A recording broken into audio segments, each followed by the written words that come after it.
My name is Sairah Ahmed, and I'm an associate professor in the Departments of Lymphoma and Myeloma and Stem Cell Transplant at the University of Texas MD Anderson Cancer Center. I'm also the director of the CAR-T program in the Lymphoma and Myeloma Department. So I think that we potentially can divide the challenges into kind of the disease-related challenges as well as treatment-related challenges. So what I mean by that is when a patient presents with an aggressive B-cell lymphoma, being able to understand the genetic underpinnings associated with that lymphoma, what are the kind of unfavorable biologic features to be able to choose the right treatment for that lymphoma, to successfully be able to manage it, and the hope is to cure it. The other kind of focus is the patient itself. So not all patients present with the same comorbidity profile. Older patients often have other challenges that are not seen in younger patients in terms of the other comorbidities they have, medications they're taking, potentially impacted organ function that we need to look for dose reductions or different drugs to use to be able to treat them effectively without causing significant toxicity.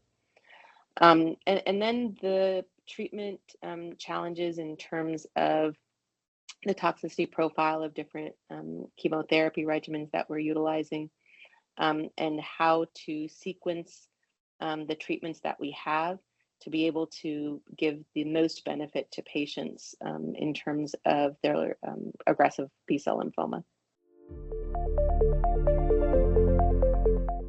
So I think it's a really exciting time in terms of the treatment of large B-cell lymphoma. We have a number of new agents that have had FDA approval over the last 12 to 18 months, bispecific T-cell engagers. CAR T-cell therapy is still a type of treatment that has multiple clinical trials that are ongoing for both products that have already been FDA approved, as well as new types of CAR products that have potentially different antigens that they're targeting, dual CARs, as well as allogeneic CAR T-cell products. So the issue is going to be, how do we sequence these different agents? How do we utilize new novel agents that are coming into the field? And how do we potentially combine these different drugs to give us benefit, to hopefully find synergy, rather than using different combinations that may cause increased toxicity and not have benefit? So those are the types of trials that I'm very eager to hear the outcomes for.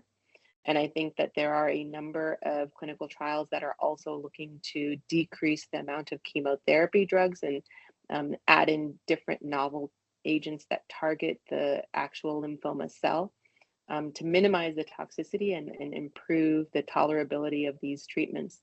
And part of that goes back to the challenges for particularly patients that are older or have organ dysfunction.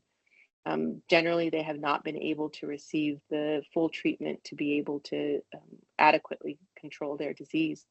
And so with these newer combinations, those patients would benefit the most in terms of chemo-free or chemo-light combinations to be able to get lymphoma control and potentially cure.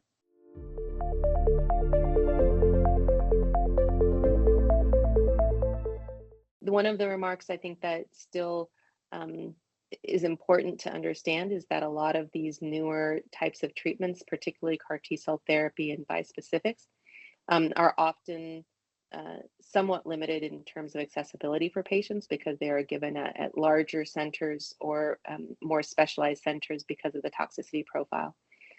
And so there are a number of studies that are addressing the issue of accessibility and how to make these types of treatments better available to patients by changing the way that we administer them, as well as looking at the toxicity monitoring around these agents as we have become more and more facile in using them. So I think that that is something that we still need to pay attention to. in terms of you can have many, many great new options, but are they accessible to everybody and all the patients that are out there that could benefit from them?